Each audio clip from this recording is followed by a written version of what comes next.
Thérèse Raquin de Émile Zola, suivi d'un mariage d'amour. Texte intégral, chapitre 17. Laurent quitta le passage, l'esprit tendu, la chair inquiète, la laine chaude. Le consentement de Thérèse venait de remettre en lui les âpretés d'autrefois. Il prit les quais et marcha, son chapeau à la main, pour recevoir au visage tout l'air du ciel. Lorsqu'il fut arrivé rue Saint-Victor, à la porte de son hôtel, il eut peur de monter, d'être seul. Un effroi d'enfant, inexplicable, imprévu, lui fit craindre de trouver un homme caché dans sa mansarde. Jamais il n'avait été sujet à de pareilles paltronneries. Il n'essaya même pas de raisonner le frisson étrange qui le prenait. Il entra chez un marchand de vin et y resta pendant 1 heure, jusqu'à minuit, immobile et muet, à une table, buvant machinement de grands verres de vin. Il songeait à Thérèse. Il s'arrêtait contre la jeune femme qui n'avait pas voulu le recevoir le soir même dans sa chambre.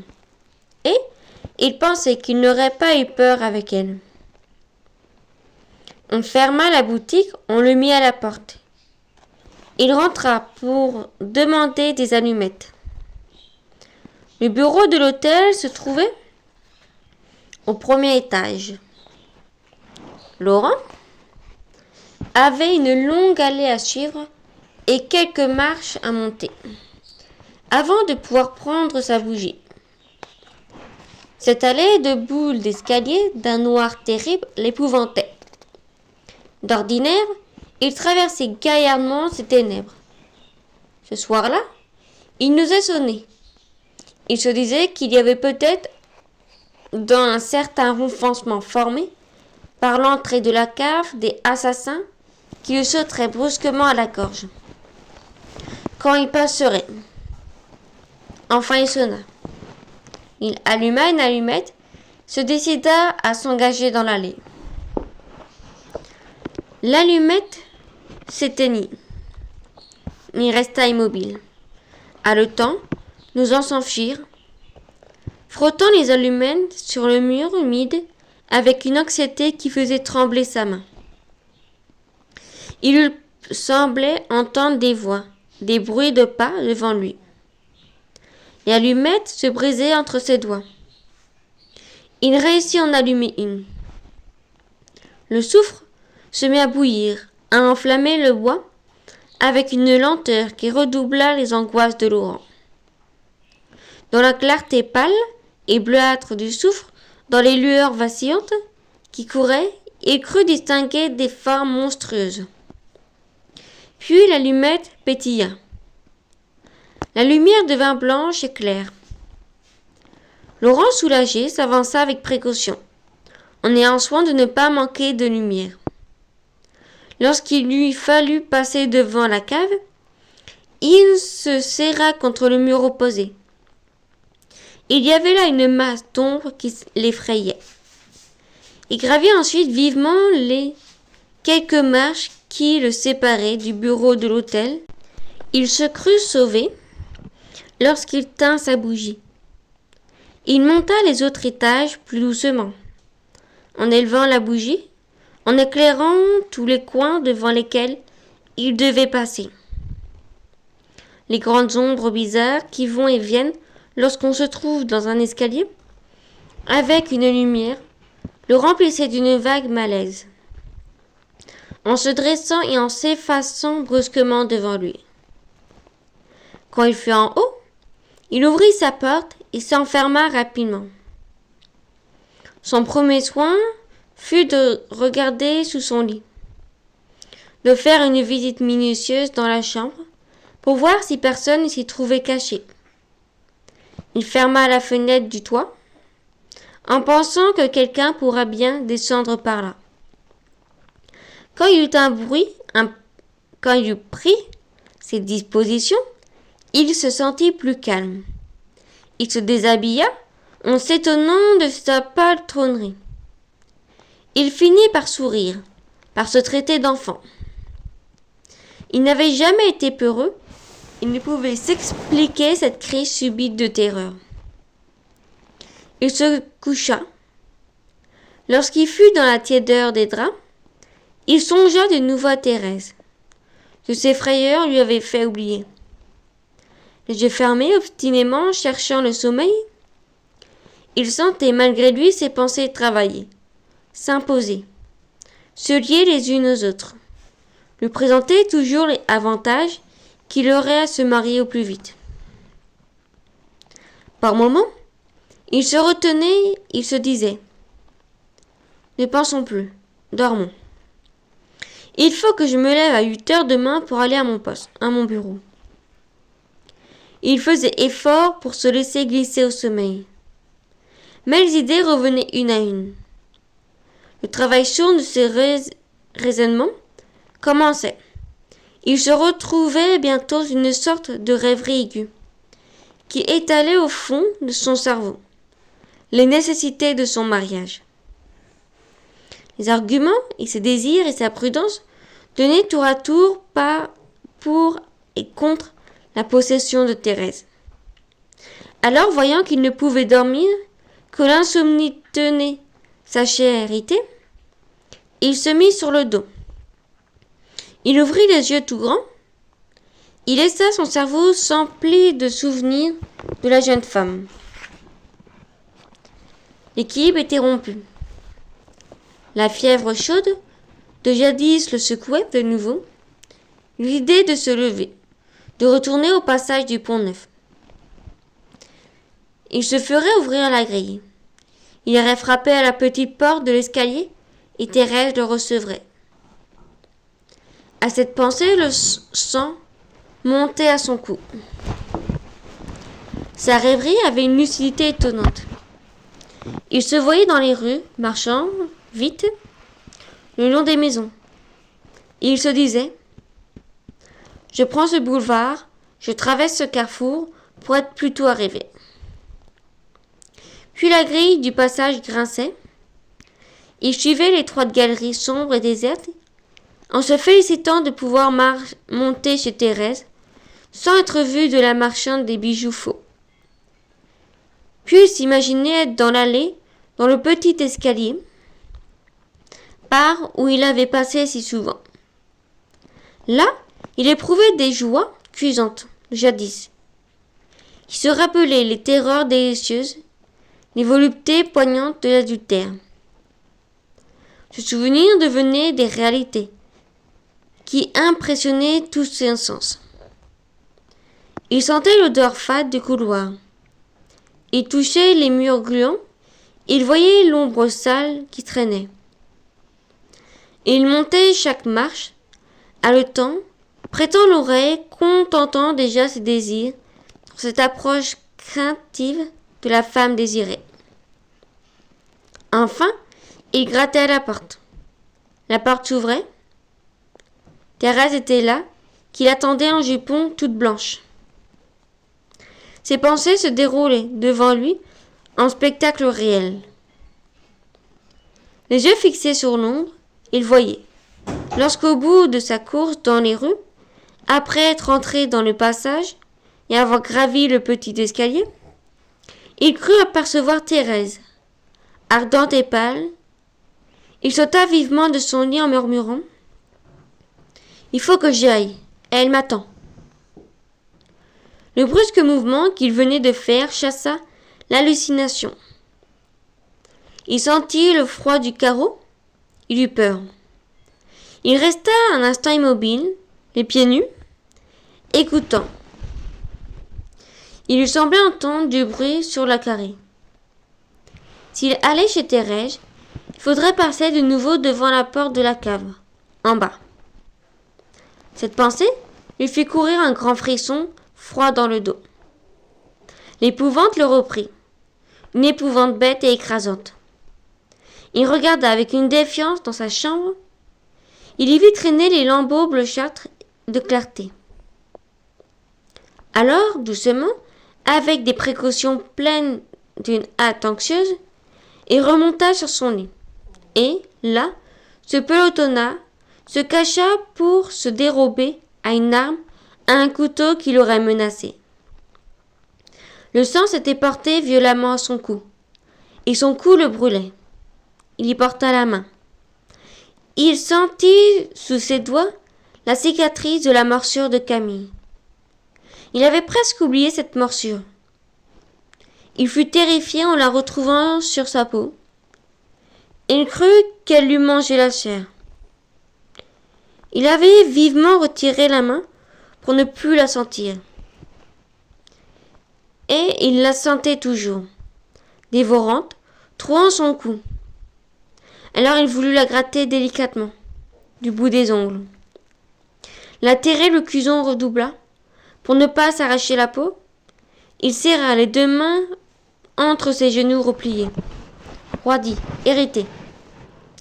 Il resta là, le cou rongé, les dents claquant de peur. Maintenant, ses idées s'attachaient à Camille, avec une fixeté effrayante. Jusque-là, le noyé n'avait pas trouvé les nuits de Laurent. Et voilà que la pensée de Thérèse amenait le spectre de son mari. Le meurtrier n'osait plus ouvrir les yeux. Il craignait d'apercevoir sa victime dans un coin de la chambre. À un moment, il lui sembla que sa couche était étrangement secouée. Il s'imagina que Camille se trouvait caché sous le lit, que c'était lui qui le remuait ainsi pour le faire tomber et le mordre. Hagard, les cheveux dressés sur la tête, il se cramponna à son matelas, croyant que les secousses devenaient de plus en plus violentes. Puis il s'aperçut que le lit ne remuait pas. Il eut une réaction en lui. Il se mit sur son séant, alluma sa bougie et se traitant d'imbécile. Pour apaiser sa fièvre, il avala un grand verre d'eau. « J'ai eu tort de boire chez ce marchand de vin, » pensait-il. « Je ne sais ce que j'ai cette nuit, c'est bête. Je serais éreinté aujourd'hui à mon bureau. J'aurais dû dormir tout de suite, en me mettant au lit, et ne pas penser à un tas de choses. C'est cela qui m'a donné l'insomnie. Dormons. » Il souffla de nouveau la lumière. Il enfonça la tête dans l'oreiller, un peu rafraîchi, bien décidé à ne plus penser, à ne plus avoir peur. La fatigue commençait à détendre ses nerfs. Il ne s'endormit pas de son sommeil d'ordinaire, lourd et accablé. Il glissa lentement une somnolence vague. Il était comme simplement engourdi, comme plongé dans un abrutissement doux et voluptueux. Il sentait son corps en sommeillant. Son intelligence restait éveillée dans sa chair morte. Il avait chassé les pensées qui s'étaient défendues contre la veille. Puis, quand il fut assoupi, quand les forces lui manquèrent et que la volonté lui échappa, les pensées revinrent doucement, une à une, reprenant possession de son être défaillant. Ses rêveries recommencèrent. Il reprit le chemin qui le séparait de Thérèse.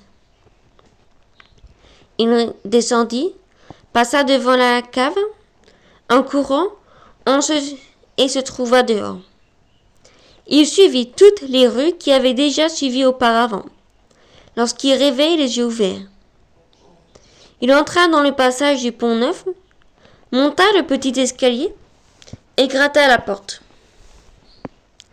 Mais au lieu de Thérèse, au lieu de la jeune femme en jupon, ce fut Camille qui lui ouvrit. Camille, telle qu'il l'avait vue, à la morgue, verdâtre, atrocement défigurée. Le cadavre lui tendait le bras avec un rire ignoble, en montrant une langue noirâtre dans la blancheur des dents. Laurent poussa un cri, se réveillant en sursaut. Il était trempé d'une sueur glacée. Il ramena la couverture sur ses yeux, en s'injuriant, en se mettant en colère contre lui-même. Il voulut se rendormir. Il se rendormit comme précédemment, avec lenteur. Le même accablement le prit.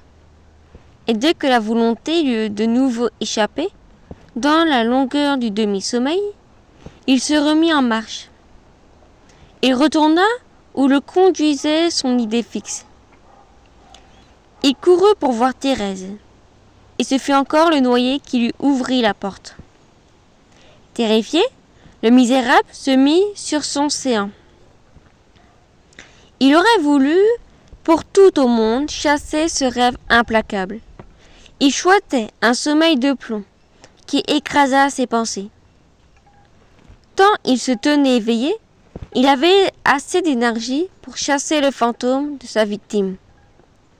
Mais dès qu'il n'était plus maître de son esprit le conduisait à l'épouvante en le conduisant à la volupté.